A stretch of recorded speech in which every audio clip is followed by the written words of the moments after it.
Hey guys, something going on in MMA. We've talked about this a little bit, but apparently the ruling just came down. It's on Machida.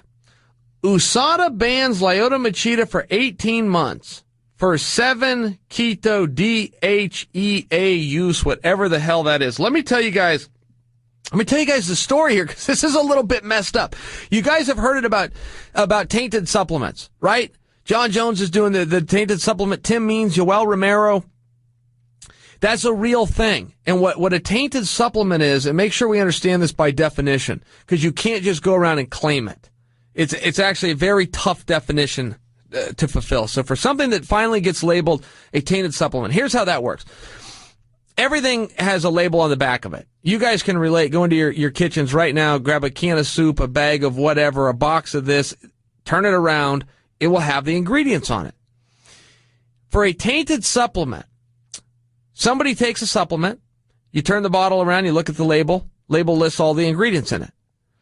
To be tainted, what that means by definition is that something else is in that supplement that is not listed on the label.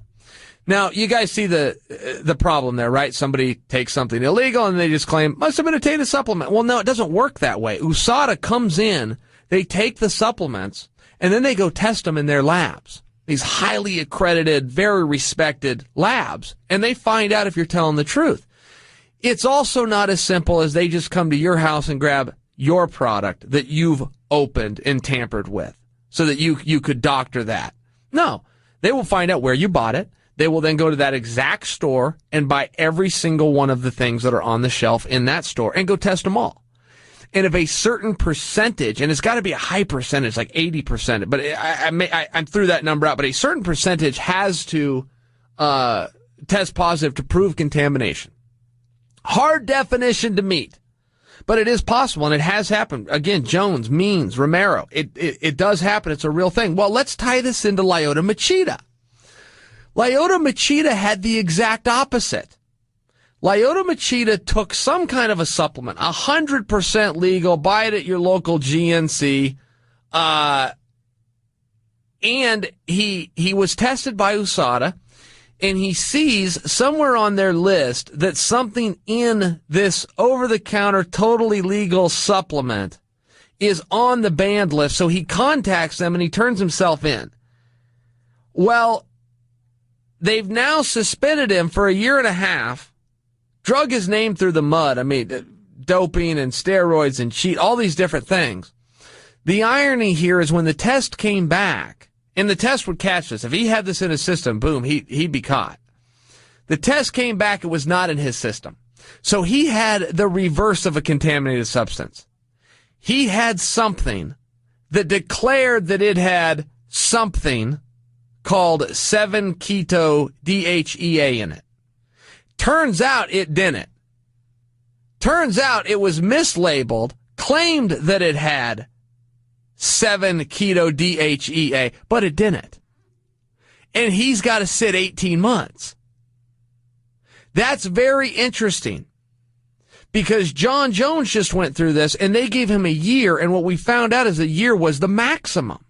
When they gave him 1 year, I thought he got a deal. I thought, well, great. He was facing 2. He got 1. He proved it was contaminated. Great.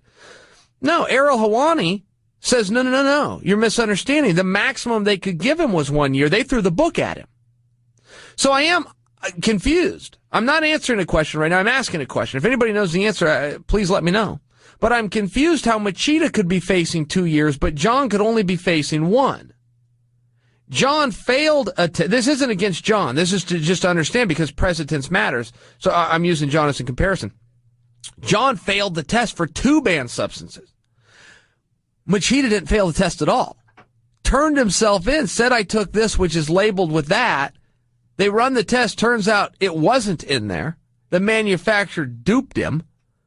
But they thought on I don't know how they come to that conclusion. I also don't know how he could serve 18 with a test that shows negative, that he does not have anything in the system. Jones can serve 12 for 2 banned substances. I don't understand the distinction. But it is an interesting story. Joel, you want to weigh in on that? It is very interesting. Machida did not cheat. He just thought perhaps he had, so he turns himself in. Turns out he was wrong. He didn't cheat. Was not in his system, and he's got to sit 18 months. That's weird. What's the term? Jump the shark, when Fonzie jumped the shark? Yeah, jump the shark. Yeah, I think Usada's jumping the shark here on a lot of this stuff, man. I don't need these guys to be anything. As a fan, man, you're either on the shit or you're not on the shit. If you're on the shit, fine. You get a fine. If you're on some bullshit that ain't the shit, then you're good with me. I don't care. The fans don't care. This is a kind of situation where they're not helping the sport. Usada is not helping the sport. I don't know why the fighters have such a hard time, but at the end of the day, they do.